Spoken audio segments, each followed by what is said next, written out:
Muy bien. Abramos nuestra Biblia en el libro de Primera de Juan, capítulo 1, desde el versículo 5 hasta el versículo 10.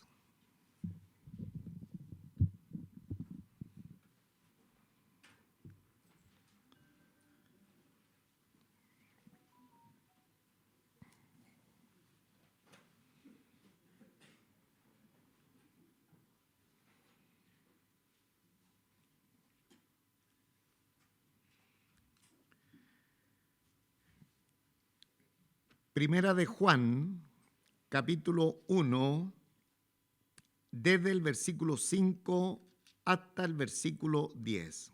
Voy a dar lectura a esta preciosa palabra en el nombre de nuestro Señor Jesucristo. Este es el mensaje que hemos oído de Él y os anunciamos: Dios es luz y no hay ningunas tinieblas en Él. Si decimos que tenemos comunión con Él y andamos en tinieblas, mentimos y no practicamos la verdad. Pero si andamos en la luz, como Él está en luz, tenemos comunión unos con otros, y la sangre de Jesucristo, su Hijo, nos limpia de todo pecado. Si decimos que no tenemos pecado, nos engañamos a nosotros mismos y la verdad no está en nosotros. Si confesamos nuestros pecados, Él es fiel y justo para perdonar nuestros pecados y limpiarnos de toda maldad. Si decimos que no hemos pecado, le hacemos a Él mentiroso y su palabra no está en nosotros. Dios nuestro Padre Celestial, con cuánta gratitud te adoramos, te bendecimos en esta preciosa oportunidad. Te damos muchísimas gracias por darnos esta tremenda honra de sentarnos a tu mesa, de estar con las princesas y los príncipes de tu pueblo para recibir este alimento que viene a nuestros corazones de ustedes, Señor. Muchísimas gracias por tanta honra y por tanta bendición, como también rogar en este momento por la iglesia, los niños, las profesoras, Señor, para que usted la use preciosamente en el corazón tierno de nuestros niños, de tal manera que desde su corta infancia ya puedan recibir e ir anclando su palabra en sus corazones. Nuestros hermanos en servicio y todos nosotros podamos tener la tranquilidad de estar, como siempre, expectante de lo que usted nos hablará a cada una de nuestras vidas. Su bendición en el nombre de nuestro Señor Jesucristo. Amén.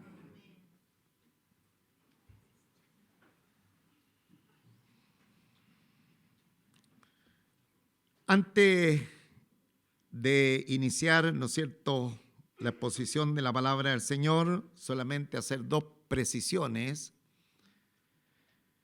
que es interesante también decir, ya que el apóstol Juan tuvo un hermano carnal que también fue apóstol del Señor. Y este hermano de Juan, su nombre es Santiago. Y también hemos dicho que dentro del grupo apostólico de nuestro Señor Jesucristo había, dentro de los 12, habría otro Santiago. Y la precisión que quiero hacer es que la diferencia entre ambos es que uno se le reconocía como el Santiago mayor en cuanto a edad y el otro el menor, para hacer la diferenciación. Y el menor, no el hermano del apóstol Juan, el menor, fue el que escribió el libro de Santiago, ¿eh? Y que también fue el pastor en la iglesia de Jerusalén y que tuvo un rol protagónico cuando hubo una diferencia respecto a ciertas situaciones particulares que hubo en la iglesia primitiva. Entonces quería hacer esta precisión para que sepamos que el hermano del apóstol Juan era Santiago, pero el mayor, que lo vimos que junto a Juan tuvieron un rol protagónico en el ministerio de nuestro Señor Jesucristo, pero que después, ya en Hechos de los Apóstoles, salió con el apóstol Pedro a regar toda esa área con la palabra del Señor, pero de vuelta, rápidamente, el rey en ejercicio le dio muerte.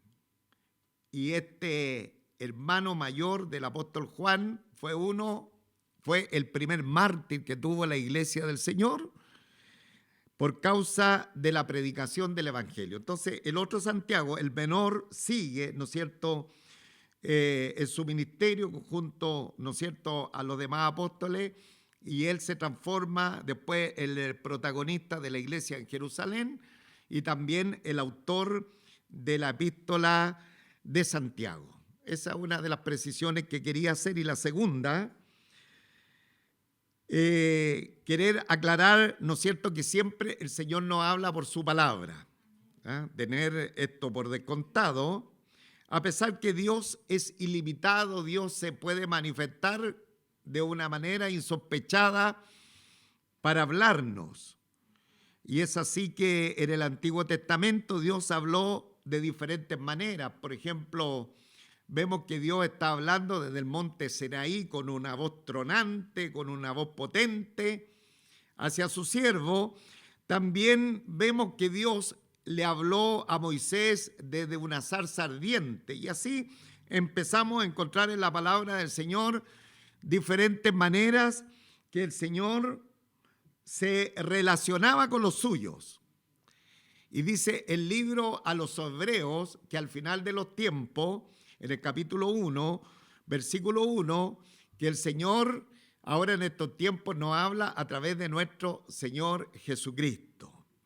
Y eminentemente por su palabra, en alguna circunstancia muy particular, Él podría hablarnos a través de acontecimientos, de personas, de lectura, de escenas de la vida cotidiana, pero todo eso tendría que tener sustento en la palabra del Señor. No es que cualquier palabra, cualquier acontecimiento, cualquier suceso de la vida, alguien diga, no, esta es la voz del Señor. Podría ser en algún momento determinado la voz del Señor, pero siempre y cuando tenga sustento en la Escritura. ¿Amén?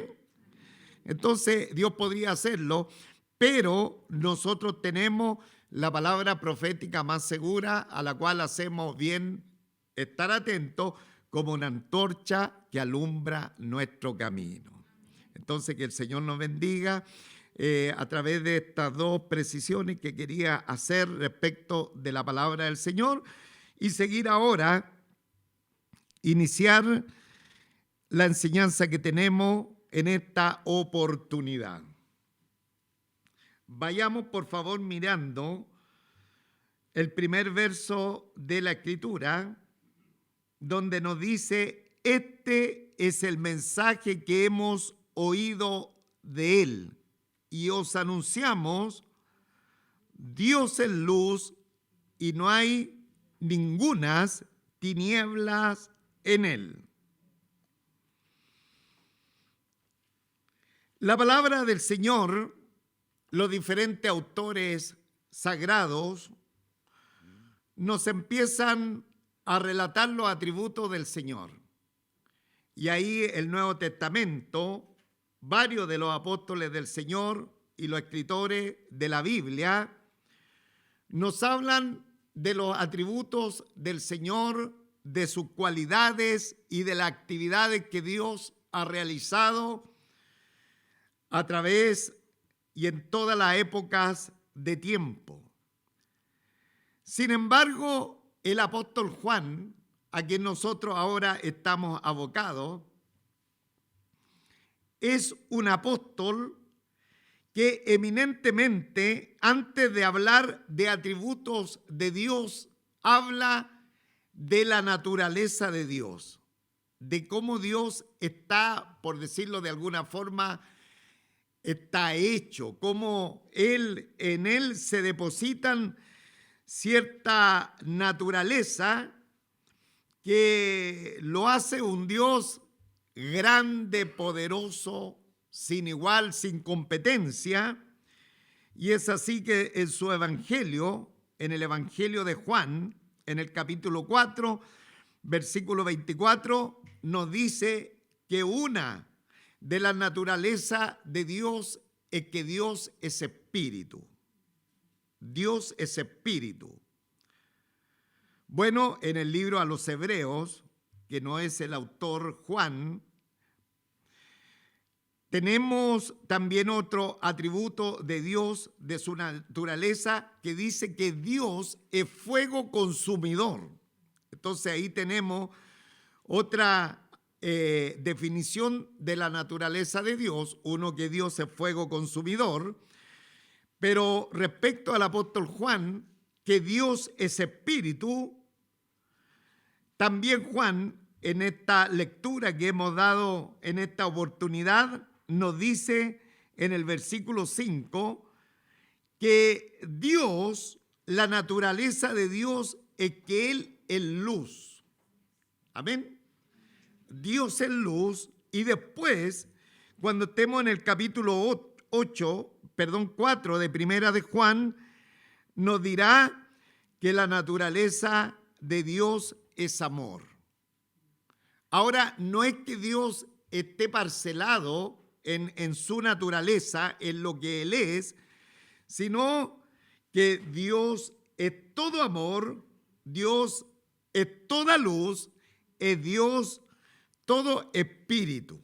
¿Ah? No es que tenga un porcentaje nomás de esto, sino que su ser entero de Dios fluyen en Él esta naturaleza que en esta oportunidad el apóstol Juan quiere destacar, porque desde aquí en adelante, a través de declarar que Dios es luz, va, ¿no es cierto?, a enrielar todo la enseñanza que vamos a tener hacia adelante en el libro de Primera de Juan.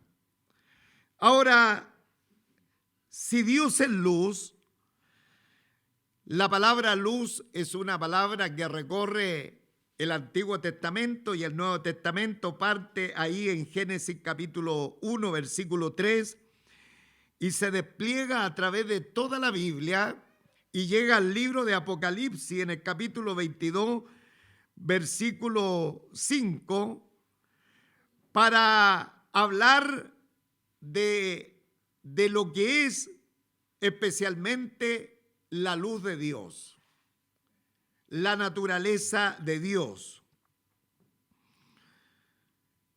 Y Dios, entre sus habilidades, en su creatividad, dio existencia a la luz. Cuando estaba la oscuridad, ¿no es cierto?, y estaba todo en caos, la Escritura dice que Él dijo, sea la luz. Y Él trajo a existencia la luz, siendo este Dios de luz.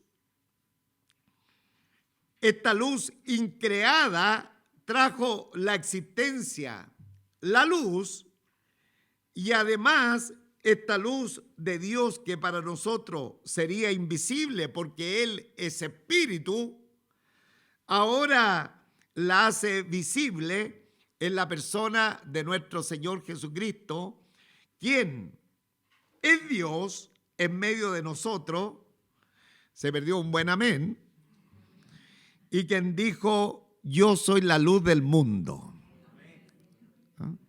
Yo soy la luz del mundo, y el que me sigue no andará en tiniebla, mas tendrá la luz de la vida. Algunas versiones dicen la lumbre de la vida. Entonces, la palabra del Señor, y especialmente el apóstol Juan, describe en su evangelio y en sus escritos a Dios como luz. Y al describirlo como luz, nos está diciendo que Él tiene una pureza perfecta, una impecabilidad total en su persona. Dios es perfectamente transparente, Él es totalmente puro, Él es totalmente impecable, porque a Él se le describe como Dios en luz. Ahora, teniendo esta sencilla, ¿no es cierto?, atributo, o como hemos dicho anteriormente, esta naturaleza, esta definición de la naturaleza de Dios, desde ahí en adelante, todo lo que viene de comparación es con las tinieblas. La diferencia con las tinieblas. Ya hemos dicho, hermano, usted se va a encontrar en toda la palabra del Señor que en lo de Dios no hay medias tintas.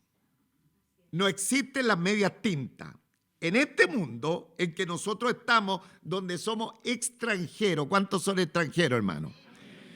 Todo es medias tintas. Todo está en la cuerda floja. Todo es como yo creo o yo pienso, o como dirían los políticos, a mi juicio. ¿Ha escuchado a los políticos? Hablan una palabra y dicen a mi juicio. ¿Por qué? Porque si no es a su juicio, podría provocar problemas en el resto de los otros políticos y decirle, ¿no es cierto?, pero esa no es una verdad, porque a mi juicio la verdad es esta otra. Eso es lo que promulga el mundo. Pero Dios, hermano, no promulga lo que nosotros podamos creer a nuestro juicio, especialmente incluso temas de la palabra del Señor, sino que Dios establece su palabra de acuerdo a su voluntad y su propósito. Y no hay medias tintas. Entonces, en este libro de Primera de Juan, Dios va a establecer en la vida de los creyentes y va a diferenciar rápidamente si verdaderamente el creyente está en la luz de Dios o está en la oscuridad o está en el pecado o está en las tinieblas de Satanás. No es que alguien va a caminar, ¿no es cierto?, a la mitad y mira, con un 4 dentro de la cristiandad me salvo. Alguien dice, no, yo con un 4 nomás como cristiano estoy listo. Pero en el camino del Señor no es así, hermano. En el camino del Señor, Dios define que hay una luz, que es el marco de referencia que los cristianos debemos tener, como también hay una oscuridad, hay tiniebla, que es el marco de referencia que tienen los no creyentes, los hijos de las tinieblas. Suena un poquito fuerte, de pronto alguien se podría escandalizar, pero hermano, Dios no es a medias tintas, insisto. Tenemos que meternos bien esto en la cabecita, porque dice el libro a los Hebreos, y usted lo sabe de memoria y conmigo lo va a decir, que Jesucristo es el mismo ayer y por siempre. Entonces dice, este es el mensaje que hemos oído de Él y os anunciamos, Dios es luz y no hay ninguna tinieblas en Él. Dios es transparente, Dios es diáfano, Dios es todo, ¿no es cierto?, exento de pecado, y como dice la Escritura, no hay ningunas tinieblas en Él. Entonces, Dios, lo que es en sí mismo, ha determinado lo que deben ser sus criaturas. Debemos ser sus hijos. Si Dios es luz, se nos manda a nosotros también tener esta transparencia, esta pulcritud, esta limpieza en nuestras vidas y en nuestros corazones. De tal manera que lo que es Dios se determina cómo nosotros debemos ser. Ahora, el versículo 6. Vamos al versículo 6, porque nos entusiasmamos después y se nos pasa el tiempo, tenemos que avanzar, ¿no? Este versículo 6 y el 7 está muy ligado al versículo 5 y dice, si decimos que tenemos comunión con Él y andamos en tiniebla, mentimos y no practicamos la verdad. Ahora, en esta pequeña porción bíblica aparecen tres frases condicionales. La primera está en el versículo 6, la segunda está en el versículo 8 y la tercera está en el versículo 10. Si decimos, las tres empiezan con la expresión si decimos, y el versículo 6, si decimos. Ahora da la impresión que está hablando el apóstol Juan y él está diciendo si decimos y está englobando a la iglesia santa del Señor en esta expresión, pero estas tres frases condicionales, estas tres afirmaciones, ¿quiénes la afirman? ¿Quiénes la declaran? ¿Quiénes la dicen? Son los oponentes a la fe.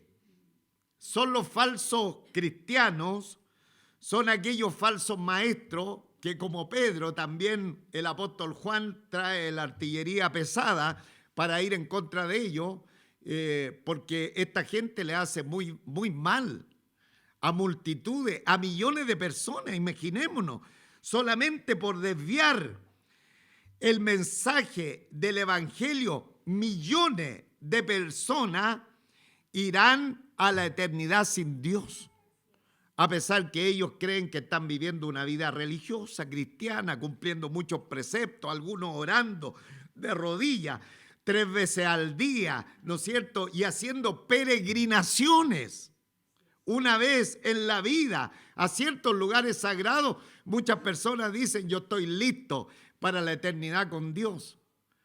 Otros se inmolan porque piensan que de esa manera tienen como una llegada más al ser celestial que ellos promulgan y se inmolan y dan su vida por alguna religión, y eso es a causa de los falsos maestros. Entonces, con razón, el apóstol Pedro, que lo vimos en primera y en segunda de Pedro, y ahora el apóstol Juan, van con la artillería pesada para decir lo que hacen estos falsos maestros. Esta gente, ¿no es cierto?, inescrupulosa, que de pronto se mete dentro de las congregaciones y aparece, ¿no es cierto?, con cierto carisma, con cierta personalidad y con cierta destreza escritorial para de pronto estar desviando el camino de la fe. Siempre hemos dicho que nosotros debería ser nuestra actitud de esta iglesia local como los hermanos de la iglesia de Berea. ¿Ah? ¿Y cuál era la actitud de los hermanos de la iglesia de Berea? Que eran más nobles que los que estaban en Tesalónica, porque inclusive cuando el apóstol Pablo les fue a predicar, ellos tomaron la escritura cada día para ver si estas cosas eran así. A pesar que le estaba predicando el apóstol Pablo, cuando se dieron cuenta que las cosas eran así, obviamente que ya confiadamente escuchaban al gran siervo del Señor. Entonces, estos son los falsos maestros que ellos dicen, nosotros tenemos comunión con Dios.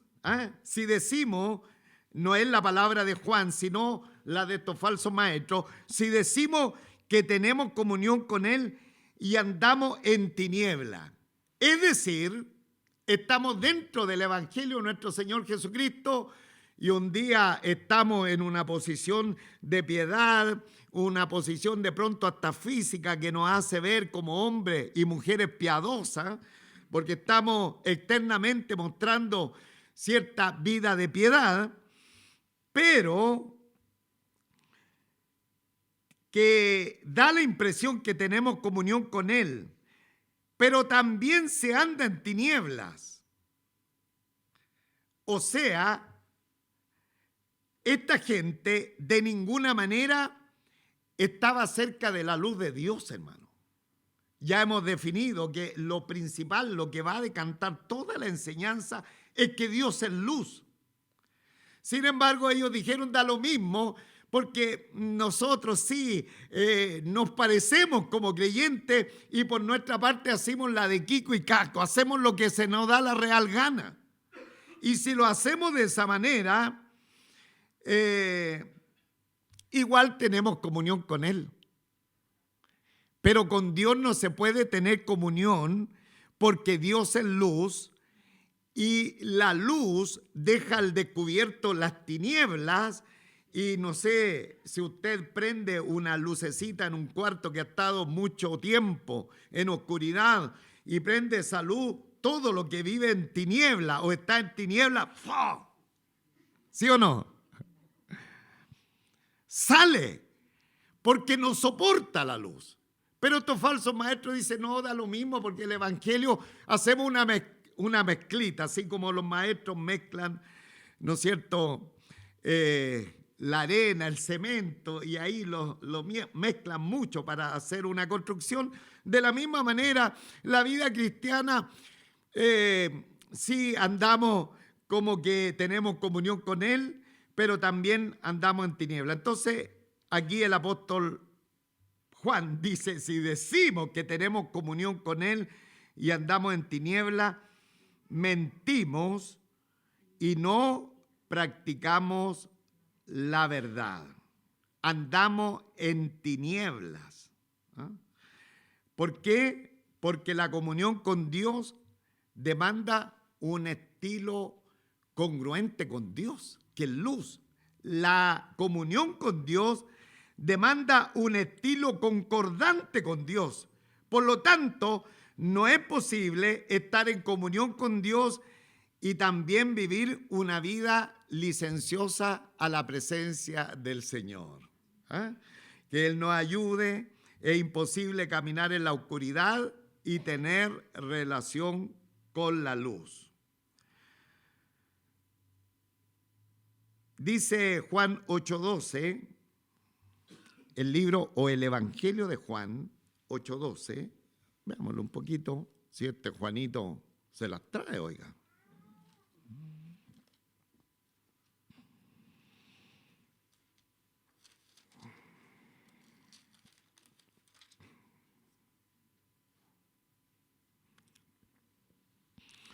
Otra vez Jesús le habló diciendo, yo soy la luz del mundo y el que me sigue no andará en tinieblas, sino que tendrá la luz de la vida. ¿Ve? Entonces, ¿qué hacen los seguidores de Jesús? Al seguirlo, no andan en tiniebla, sino que tendrán la luz de la vida.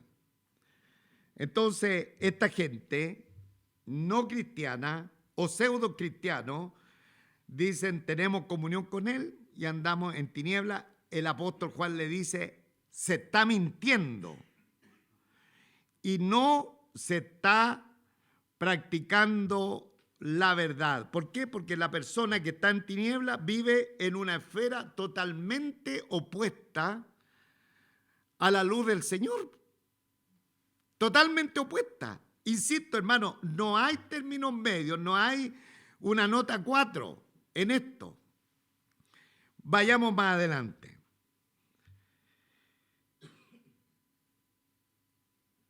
Pero aquí hay otro detalle que no quiero dejar pasar. Dice, y no practicamos la verdad de Dios, la verdad de su palabra. Y es interesante que no es suficiente conocer la verdad. Yo sé el camino, la verdad y la vida. No es suficiente conocer a Jesucristo, sino es necesario practicar la verdad. ¿Eh? Ahí dice, y no practicamos la verdad. un detallito que tenía ahí la palabra del Señor. Y no practicamos la verdad. No, yo conozco la verdad. ¿Quién es la verdad? Jesucristo. ¿Quién es la verdad? La palabra del Señor. Ok, muy bien. Usted dice que lo conoce, pero debe practicar la verdad. Debe practicar la verdad. No debe andar conforme lo que usted cree o lo que piensa. Debe andar en la verdad de nuestro Señor Jesucristo. Dice el versículo 7, pero si andamos en la luz, como Él está en luz, tenemos comunión unos con otros y la sangre de Jesucristo, su Hijo, nos limpia de todo pecado. Pero si andamos, la palabra andar es muy importante porque es la palabra también caminar. Si caminamos en la luz, y caminar implica que nuestra vida es una actividad. Algunos domingos atrás les dije que cuando nosotros nos subimos, no sé si se lo dije de esta manera, pero tal vez se entienda mejor así, si nosotros nos subimos a la bicicleta del Evangelio, ¿qué nos resta después de subirnos a la bicicleta del Evangelio? Pedalear e ir, porque sería, ¿no es cierto?, algo raro que nosotros nos subamos a la bicicleta. Oh, aquí estoy en la bicicleta. Me subí a la bicicleta. La gracia es subirnos a la bicicleta y andar en la bicicleta. Bueno, de la misma manera, pero si andamos en la luz, es decir, nosotros caminamos en la luz del Señor, implica una actividad, implica un movimiento, implica una acción, hermano. No solamente nos quedamos contemplando la magnificencia, el poder, la maravilla de nuestro Dios y quedamos extasiados como María de Betania cuando el Señor venía a predicar, sino que debemos caminar con Dios, hermano. Debemos caminar, debemos subirnos en la bicicleta del Evangelio y empezar a pedalear y cada día ser mejores ciclistas de nuestro Señor Jesucristo. ¿Cuántos ciclistas hay acá? De nuestro Señor Jesucristo. Somos ciclistas de Jesucristo y nuestro lema es predicar o pedalear. Somos ciclistas del Señor. Entonces, pero si andamos en la luz, entonces requiere una acción que es caminar en el Señor, avanzar cada día más y más para parecernos más a esta luz preciosa que emana de nuestro Señor. Dice, pero si andamos en la luz, como Él está en luz, va a haber una consecuencia. Vamos a tener comunión unos con otros. Vamos a tener comunión los unos con los otros. Y aquí va a ver la diferencia entre verdaderamente el que ha conocido al Señor, al que sirve al Señor, y el que no le sirve, el que camina en la luz del Señor y el que no camina, porque producto de la relación vertical que cada uno tiene con la persona de nuestro Salvador, nuestro Señor Jesucristo, como consecuencia va a traer una relación horizontal. Y la relación horizontal va a ser con nuestros hermanos. Con nuestros hermanos. Pero si andamos en la luz, como Él está en la luz, tenemos comunión unos con otros. Tenemos comunión unos con otros. No nos sentimos fuera de la familia de la fe, hermano. Si verdaderamente tenemos una relación vertical con nuestro Señor Jesucristo y decimos le hemos conocido, yo soy salvo por la gracia del Señor, muy bien, nadie coloca en tela de juicio nuestro parlamento o lo que digamos, pero hay cosas que delatan si verdaderamente la persona está en la luz del Señor, porque aquí dice que tenemos comunión unos con otros.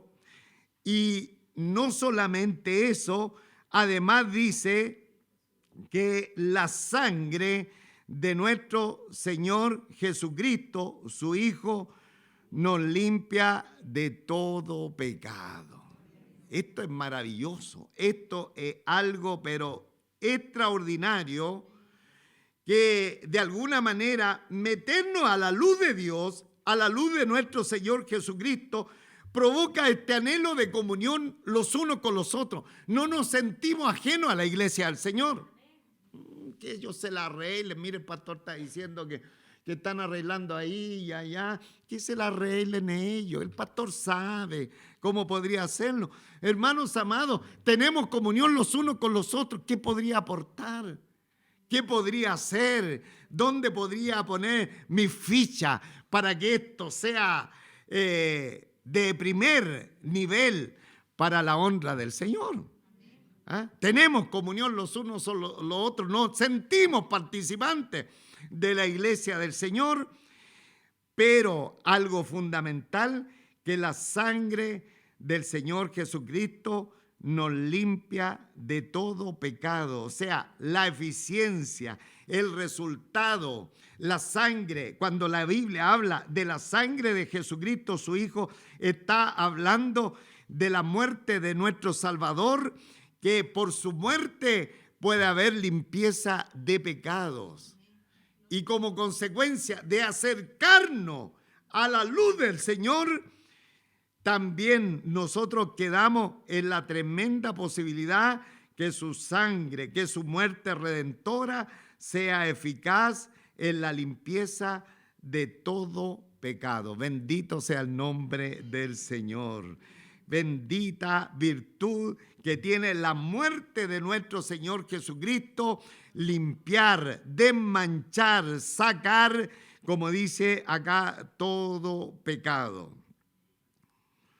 Hermano, aunque nuestra comunión con el Señor sea muy alta, aunque estemos y andemos en la luz del Señor, aún cada uno de nosotros, ¿cuántos dicen amén? Necesitamos limpieza diaria. Amén. Cada uno de nosotros necesitamos limpieza diaria. Y lo vamos a ver un poquito más tarde. O sea, no tan tarde porque estoy mirando aquí el reloj. No se asuste. Usted ya se asustó. Entonces, qué tremendo, mis amados hermanos, como necesitamos limpieza diaria, pero si andamos en la luz, vamos a tener comunión con nuestros hermanos. La sangre de nuestro Señor Jesucristo nos va, ¿no es cierto?, a estar limpiando de todo pecado. Ahora, nuevamente los falsos maestros, esta gente que aparece aquí con su segunda mentira, negando el pecado. Negando el pecado. Versículo 8 dice, si decimos, falsos maestros, no creyentes, pseudo cristianos, recuerde, si decimos que no tenemos pecado, nos engañamos a nosotros mismos y la verdad no está en nosotros. La afirmación no tenemos pecado es incorrecta y además engañosa, porque ningún hombre que pisa y que viene a existencia en esta vida presente está exento del pecado. Ninguna persona que viene a existencia, tanto no creyente como creyente, están exentos de pecado. Solo un hombre que ha pisado el escenario de esta vida presente no tuvo pecado. ¿Cuál es su nombre? Jesucristo. Cuando hicieron el anuncio, dijeron el santo ser, le dijeron a María, el santo ser, el único, hermano. Entonces, aquí Juan se está refiriendo a esta gente que quiere negar el principio que está de pecado que está en todas las personas. El pecado está en todas las personas que vienen a existencia y muchas veces ustedes lo han escuchado, tal vez se lo he dicho en el discipulado o en alguna otra prédica. Hermano, nosotros nacimos con la imputación del pecado.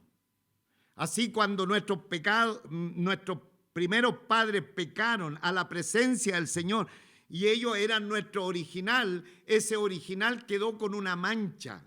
Y de ahí en adelante, todas las copias que han salido de ese original, hemos venido con la mancha del pecado, hermano. Con la mancha del pecado original, que es la total independencia del hombre con Dios, y también la consecuencia de eso, los pecados. Los pecados.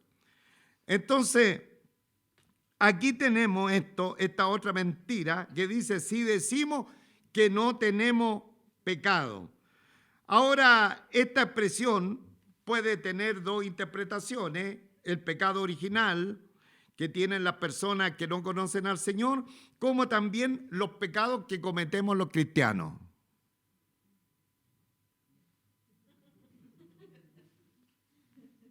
Es que no hubo ningún amén. Pastor, como está predicando de la luz, yo me acerqué a la luz rápido ahora. Puede ser de los dos, hermanos. Si decimos que no tenemos pecado, el no creyente dice, yo nací buenito. O un cristiano dice, no, yo no tengo pecados. Entonces, si decimos que no tenemos pecado, ya sea el no cristiano o el cristiano, nos engañamos a nosotros mismos y la verdad no está en nosotros. ¿Qué dice Jeremías 17:9? Dice, engañoso es el corazón más que todas las cosas y perverso. ¿Quién lo conocerá? Dios lo conoce.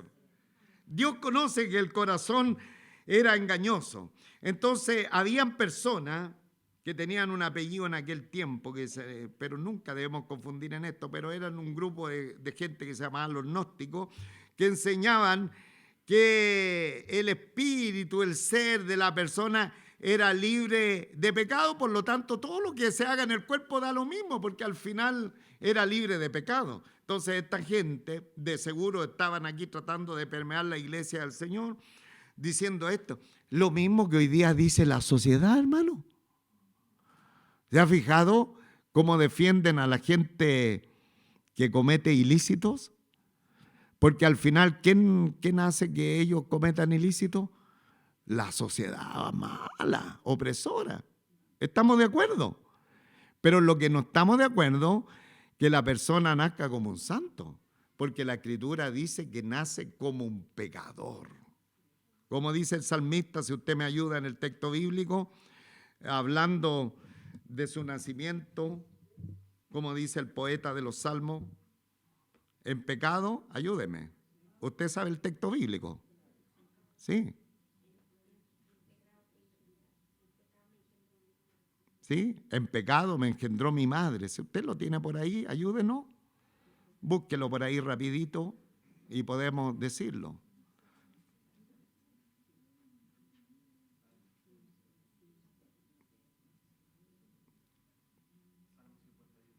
Ya, léelo. Ya, ayúdanos.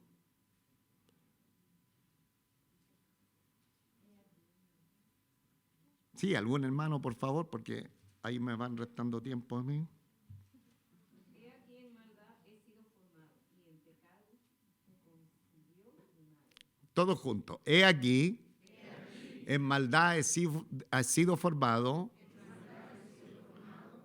y en maldad, y en pecado me concibió mi madre. Ese es solamente uno de los textos que nos hablan acerca del nacimiento, cómo nacemos, hermano. Romanos 3:12, si alguien lo tiene rapidito. Romanos 3:12.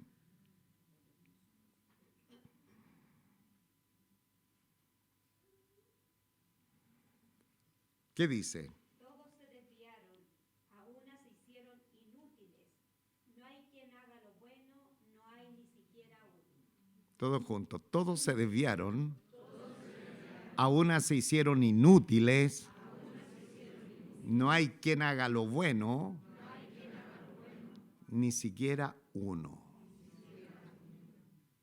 ¿Qué les parece? Entonces, aquí dice, si decimos que no tenemos pecado, nos engañamos a nosotros mismos y la verdad no está en nosotros.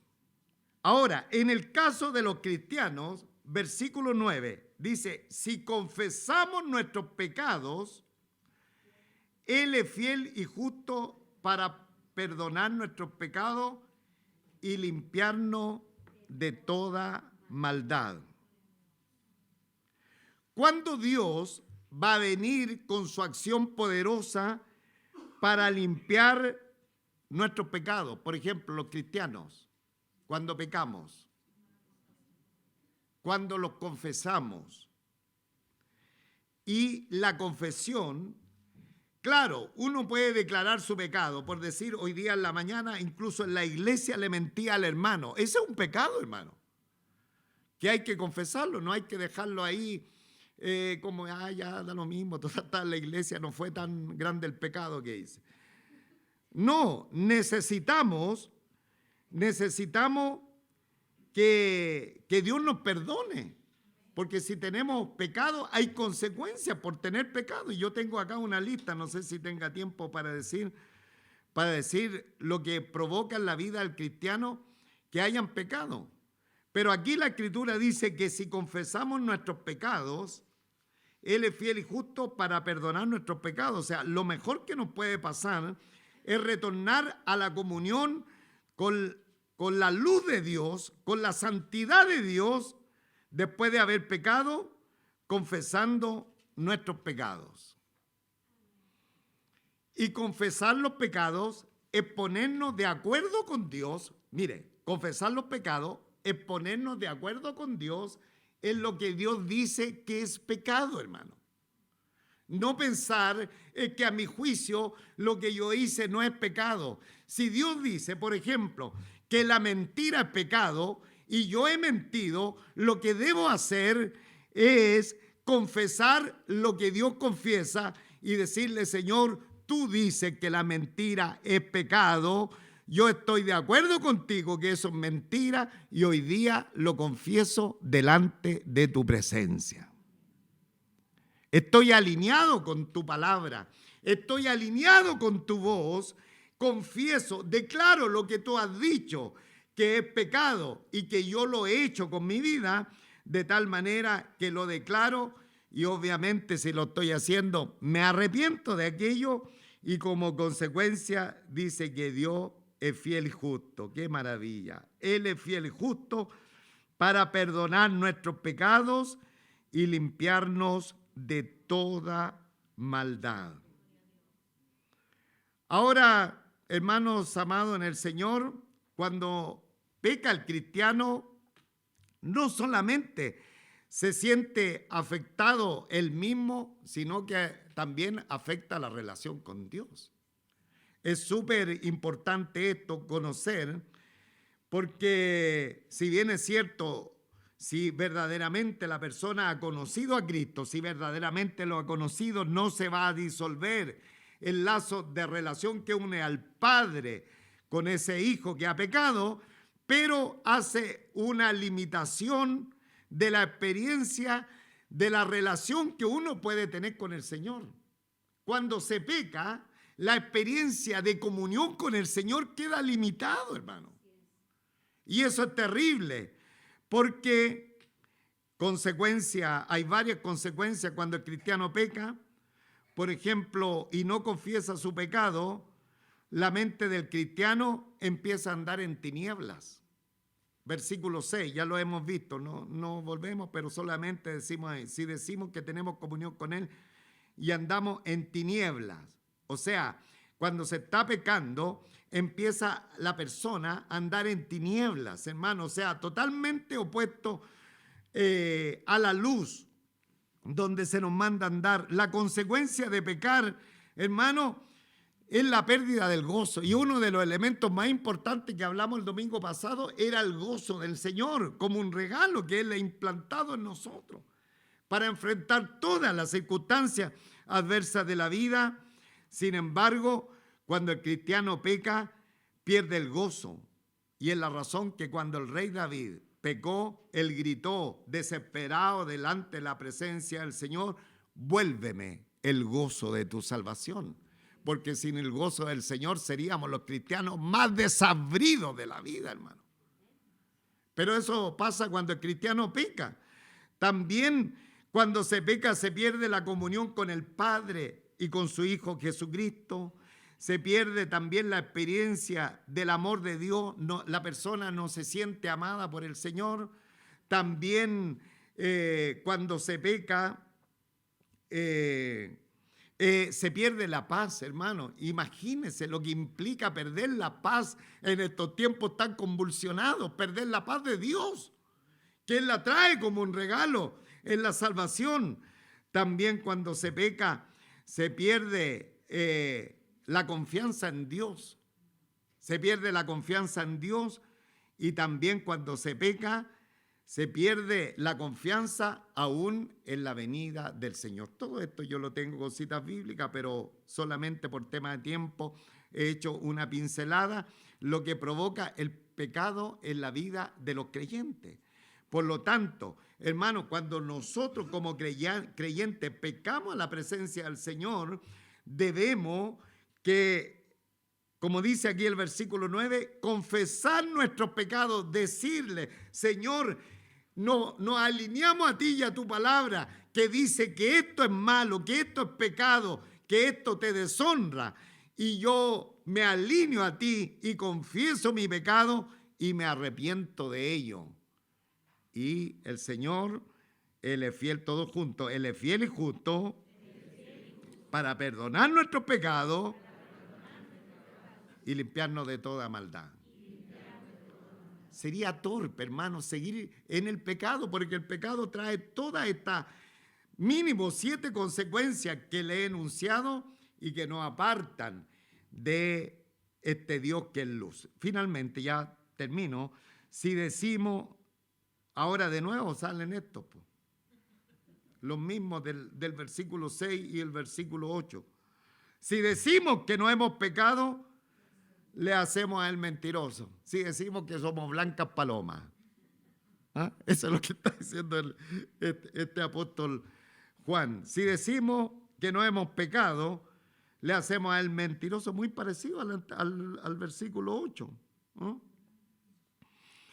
Pero lo terrible de esto, le hacemos a él mentiroso.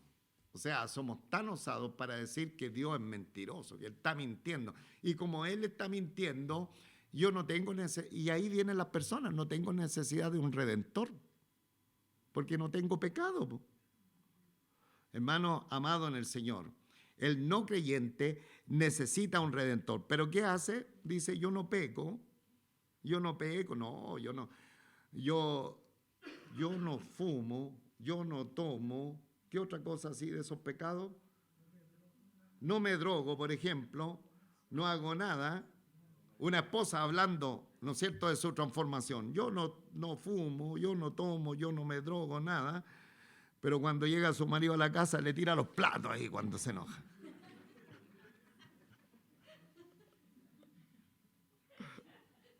Yo no peco, dice. Ojo, cuidado. Si decimos que no hemos pecado, le hacemos a él mentiroso. Me acuerdo de mi pastor Alén, tanta enseñanza y vivencia. Cuando hablábamos de ciertas cosas, me decía: písale un callo para que veáis. Bueno, si decimos que no hemos pecado, le hacemos al mentiroso y su palabra no está en nosotros. Entonces hay una realidad en la vida del no creyente y de nosotros los cristianos. Pero lo bueno de todo, que a pesar de esta realidad y que ese residuo de pecado va a estar y nos va a acompañar hasta el último día, que ya nos vamos a la presencia del Señor y ahí se va a extinguir, amados en el Señor. Sin embargo, mientras más nos acerquemos a la luz del Señor, hermanos amados, ¿qué nos va a pasar? vamos a tener comunión los unos con los otros y la sangre de nuestro Señor Jesucristo va a seguir lavándonos y limpiándonos. Que Él sea pues muy bendecido en esta mañana, en este momento, que su palabra haga vida en nosotros y que estas mentiras que implanta la sociedad, la gente, no, yo no, oiga, usted necesita a Jesucristo, no necesito, viera usted, yo soy de los bomberos. Ni duermo por estar en el cuartel, me porto bien. ¿No es así el mundo? Así el mundo. ¿Qué hago yo? No, yo soy de la brigada no sé cuánto en el trabajo. Me quedo más tiempo para ayudar a mis compañeros. Si no tiene que ver con eso. Está bien que lo haga, muy bien, le felicitamos. Pero la parte espiritual tiene un problema y estos falsos maestros decían, mira, la vida con Dios puede ser, ¿no es cierto? Tenemos comunión con Él, pero también le podemos hacer a las otras cositas. Eso es falso también que no tenemos pecado y que no hemos pecado es falso. ¿Por qué? ¿Cuál es lo que va a corroborar todo esto? Que el mensaje que da el apóstol Juan y que dice que hemos oído de Él y os anunciamos que Dios es luz. Y la luz de Dios, hermano, cuando esta luz se prende, empieza a disipar todo pecado. Todo pecado. Y ahí, cuando nosotros nos damos cuenta, con esto voy a terminar. ¿Qué le pasó a un gran profeta del Señor? Insisto, ayúdenme usted, porque en estos momentos está viniendo a mi mente la experiencia de ese profeta que está en el capítulo 6. A ver si le estoy dando luces. Isaías capítulo 6, ayúdeme. Versículo. Y si lo colocamos. Ya, en el año en que murió el rey Usías. Colócalo, por favor. Isaías capítulo 6, del 1 al 6. Se lo leemos y con esto terminamos. Y se puede colocar en pie porque yo voy a terminar con esto.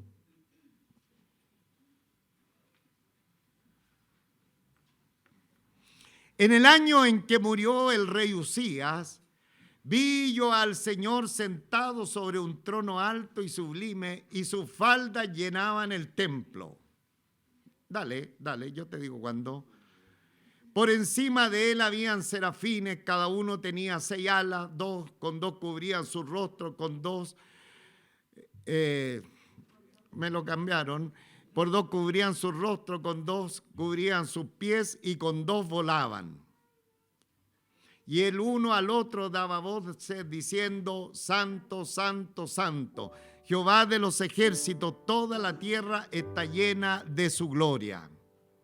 Y los quiciales de las puertas se estremecieron con la voz del que clamaba, y la casa se llenó de humo. Entonces dije, ay de mí que soy muerto, porque siendo hombre inmundo de labios y habitando en medio del pueblo que tiene labios inmundos, han visto mis ojos al Rey Jehová de los ejércitos. El versículo 6. Y voló hacia mí uno de los serafines, teniendo en su mano un carbón encendido, tomando del altar unas tenazas. Ya, y el versículo 7 dice, 7, y tocando con él sobre mi boca, dije, he aquí, esto tocó tus labios, y es quitada tu culpa y limpio de su pecado. ¿En qué momento, hermano, este hombre de Dios, este siervo de Dios, se dio cuenta de su pecado? ¿En qué momento se dio cuenta de su pecado? Hermano, ¿cuándo? Cuando estaba en la luz de Dios, hermano. Por eso es tan peligroso lo que dicen los falsos maestros. No, mira, entre fu y fa. Oh, no, mira, tan pecador no somos. Hermano, cuando vamos a la presencia del Señor, rápidamente nos pasa lo de este profeta. ¿Qué dice el versículo 5? Coloca el versículo 5. Entonces dije, ¡ay de mí! Que soy muerto, porque siendo hombre inmundo de labios y habitando en medio de un pueblo que tiene labios inmundos, han visto mis ojos al Rey Jehová de los ejércitos. De otra manera, el apóstol Pablo, miserable de mí, ¿quién me apartará de este cuerpo de muerte? Pero hermano, cuando no estamos cerca de la luz del Señor, da lo mismo. Hermano, en la ICB le ponen mucho color. Le ponen mucho color en la ICB.